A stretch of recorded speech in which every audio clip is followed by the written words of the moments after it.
I can help you. I want to complain because my room is so too noisy. The people in the next room have loud party every night and I have not been able to sleep very well. Also, the hotel bed is very uncomfortable.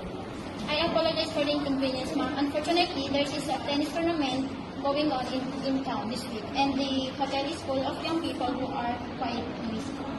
Understand that is very uncomfortable for me if you don't take action. If I will move to another hotel, also the hotel bed is very uncomfortable. I'm so sorry about that, ma'am. Can you please give me a second? I will just inform our manager for this kind of situation. All right.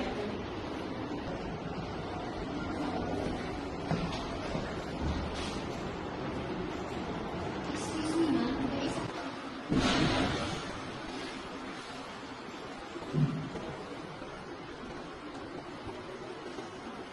Good afternoon, ma'am. I am Annabella Bella Antolihao, the manager of this hotel. And regarding about your complaint, you don't need to worry about that. This situation will be solved. Okay, I hope so. Since you've been so inconvenienced by this incident, I'd be glad to offer you a free room for your next visit at our hotel. In fact, I'll give you a voucher right now. You can use it anytime you wish. Oh, that's great. I'm so glad that you could work on this out. I don't want to keeping coming back here. Can you put me in a new room right now, please? Sure, ma'am.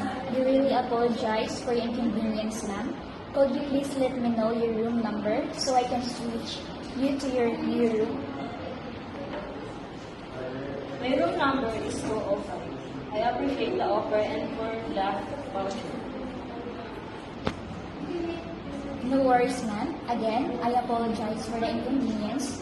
Here is the key for your new room. Our staff will guide you. Thank you for your patience. Alright, thank you.